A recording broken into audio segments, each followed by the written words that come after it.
Ikenga anyị wetara udo ezi ọganilu inwe obi nwanne na mmepe obodo Ikenga na anyị ga-ebi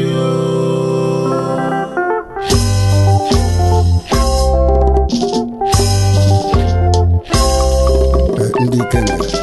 ndị Igbo ji nwere Ikenga maka Ikenga ndị Igbo ji nwere ndị na-enyere ibe faka Ikenga ndị Igbo otu kwesịrị nwere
Ikenga ndị Igbo Ikenga bebe anyị nọ Ikenga bebe anyị nọ Ikenga ndị Igbo Ikenga bebe anyị nọ Ikenga bebe anyị nọ Ikenga ndị Igbo Ikenga bebe anyị nọ Ikenga bebe anyị nọ Ikenga ndị Igbo Ikenga bebe anyị nọ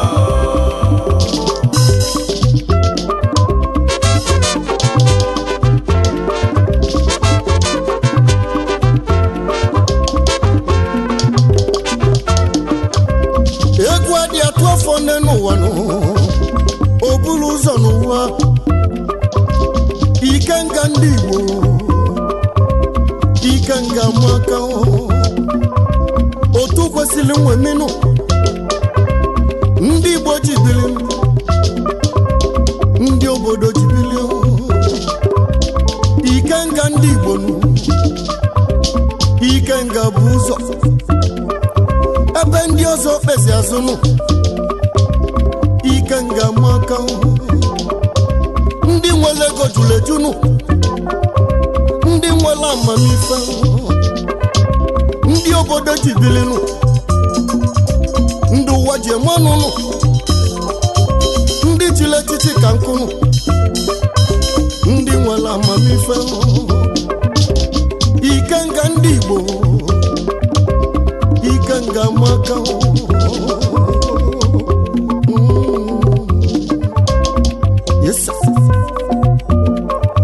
kanje kenezi onye isi anyị nụ onye na-achịkọtazi anyị nụ Chief Osita Emmanuel Ojukwu eziokwu bụ ndụ na Nnewi onye isi na ga-adịnụ ife dịka ndị akọ n'anyị nụ ọchị ọrịa ka ịbụ abụnụ eziokwu bụ ndụ nwa si Nnewi nwebiaza mana China ka ị na-anụ Osita dị mmanụ onye isi n'ịgadi prezo ka nkenezi osote onye isi anyị nụ High Chief Chukwuebuka Ikelugo ụzọ na-akpụ ego na n'alụ ọchịlọzọ n'egigwe ọsa kuchukwunu ogbuefi n'igbuzu egbuzu nwa si ala nwe bịazianụ mana Lagos kinon ọchịlọsọ ụzụ na-akpụ ego na n'alụ ogbuefi nwaka nwa ọkanyala nwere obiọmanụ vice president mana alọkisi bi nwa Ikechu nwa mmụọ malụnụ ọnụ na-egwula anya okwunu ọtọriti na ndị ọchanụ akpa mgbo ndị Igbo niile nụ nwa si adazi anyị bịazịa South Africa ka ibie binụ ọnụ mekene gị ọnụ na-ekwula anya okwu akpa mgbo nwa Jizọs na mmetọ na-ekene unu ka nka n'aka na-adala anyị akwụkwọ nụ Chief Franklin Chukwunoso anụ egwu nwa aka na-edela anyị akwụkwọ ebubagụ niile jagụnụ alụsi ego na buluzi Igbo ọzọ gidigbam gidigbam gidigbam ọda akwụkwọ aka siri ikenụ onye ọma na-edosonụ onye ọma si agụluzi Igbo Managing Director Importer and Exporter Aspanda Trade Fair Lagos State Metro Nekenunu Chief Christian Sunday Nwokolobia Kene Ntiwa Giloba Omeko dị mmanụ Nwasi agụluzi Igbo bịazanụ ezigbo nwa na-edosonụ ọnụ mekene gịnụ Ntiwa Biakene Financial Secretary mana Lagos branch gịnụ Chief Kana Yochukwu Obuka Task Force Chairman Gbafa nkịta onye ụmụ awolonu aka na-atụ sutu dị mmanụ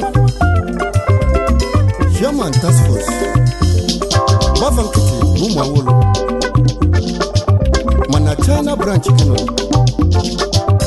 ife ọ bụ na gamana n'ụwa nwa nwanyị adịrị ama nye nwe n'isi nwoke dị mkpa n'ụwa nwanyị ka nwoke ji dị ọgọ nwoke ka nwanyị ji bilie ka njezie ka njeke mebezie lọlọ Uche Hyman Mmetu Treasurer Odevego Osodiemeni Gadenu Ikenga ndị Igbo Ikenga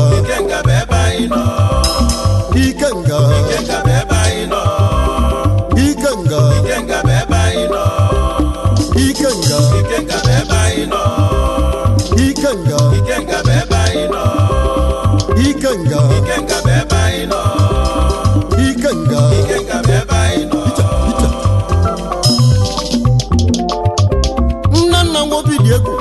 ezi nwa Chepe Nwagenti one of the coffee importer and exporter aka na tube bisidi mma mana China branch kenu kanjezie kanjeke nebezienu ndị anyị ji bilinu ndị patron anyị nụ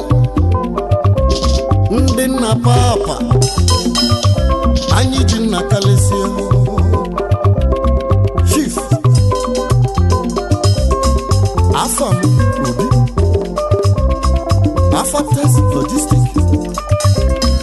Afates Logistic onye ọmanụ ezi nwa fiado sọnụ Ichie Anụka 1 n'oji oto ka isi bịanụ Afates Logistic Nigeria Limited CEO Afates Property Limited Building and Selling na Lekki Highland Lagos Kingdom wee na-alụ ụlọ dị mma mana ezigbo mmadụ kebụ His Royal Highness Igwe Joro Mezenechene Igwe nwata gbochimiri Igwe Tenteni na alụmụ eze dị ọra mmanụ na Thailand Kingdom the only king of 6 nations eze na-achị ndị isi Igwe ndị ike ngaji bilini Igwe anyị ji mmanụ eze n'ịdị ọra mmanụ His Royal Highness Igwe juru meseneche mmasị ọkịji abịa ụwa ọkịji enyi afọ mụleze bekele ka njezie ka nkenelu Hashif Chibuzo Oretu Fefo Odogwu Abagana ninenu Ijele ndị Abagana Ọsa Kuchukwu na Abagana aka nazo ndị na-emegbu C-Right Logistic mana China branch gịnị Managing Director Importer and Exporter na Major Nekene Kanjesia Kankenenu our founder Tifoke Chukwu Nebunu Odenjinji nwa mamanu Fada Mbana balagu na munchinu Onye nani gadinu Okechukwu Munegu Mwasi aguluzi bobianu Ezigbo mmadụ nigani our founder na Major Nekene ezigbo mmadụ na Blues Chief Cornelius Chukwode Nnabeze Agboju ọnụ mekene gịnụ ikuku ọma ndị Igbo niile n'afọ oke mmasị ụdị wee bịanụ ikuku ọma na Paki Alex Esi Cornelius ikuku ọma wana Igbo land ikuku ọma bịa kananu aka na so ndị na-emegbu nwasi afa nwe bịanụ nwasi ụdị nwe bịa ikuku ọma n'ịgadịnụ ife dịka ngakọ na n'ihe mana Pakistan branch gị nọ na anyị nwere mmadụ n'obodo dị iche iche ka nje aka n'ebezienụ Chief Victor Ikenna Anyako ikuku ọma ndị Igbo niile nụ ikuku ọma na Togo ikuku ọma ụwa niile ọkpata ozu ọrọnụ onye dị ego agwọ ya ikuku ọma bịakene na Tony Major Nekene unu mana Togo branch gị nọ ezigbo mmadụ Chifeke n'obinu Ochendo na Nando Importer and Exporter Managing Director Mgbọlọgwụ ndị Nando Ochendo 1 na Nando Ọkadigbo na Nankanu ezi Nwachukwu gozila gozi n'Osilore na Nudeli Ọkadigbo na Nka Osilore na Nudeli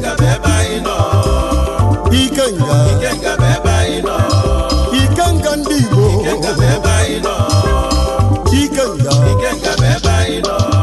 Ikenga ndị Igbo Ikenga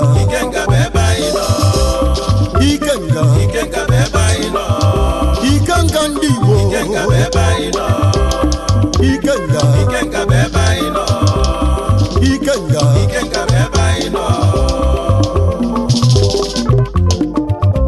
Maazị Okechi Zimezi Oyimunu ezi nwa mụrụ na mba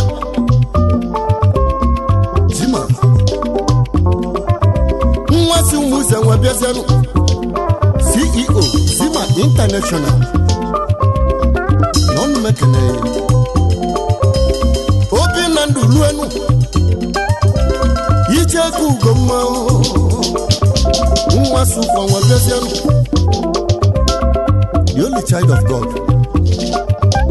Chukwu Emeka nwa nkwọnụ agụ owulu na ndị keli ọnwụ ofu agụ na Morovia ofu agụ na ndị keli ọnwụ tọtọ na Morovia ezigbo mmadụ Honorable Andy Obatifade onye ka Chukwu nwoke afọ nwa si de mmiri nwa bịazianụ India branch gị nọ bilinu okwu lọrọ na New Delhi onye ojii ka onye ọcha mma Honorable Andy Onyeka Chukwu Okafọ na Tony Major Nekene unu Wambombo ezi oyi nwunu Nwasu ugbo nwa biazianu Nwanna ateze n'ugbo Wambombo Mana China branch gino Kanjezi aka nke nebezienu Ezi nwa chukwu gozila gozi Obonye kan nekunu Chief Israel onye dịka Chipokanebom Nwanzenze mụrụ Enyi gwo nwa n'Ọkịja ezigbo mmadụ bịakenu mana South Africa branch kino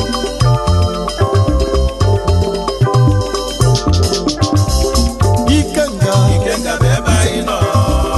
Ikenga beba ino Ikenga ndị Igbo Ikenga beba ino Ikenga beba ino Ikenga ndị Igbo Ikenga beba ino Ikenga beba ino Ikenga ndị Igbo Ikenga beba ino Ikenga beba ino Ikenga ndị Igbo Ikenga beba ino Ikenga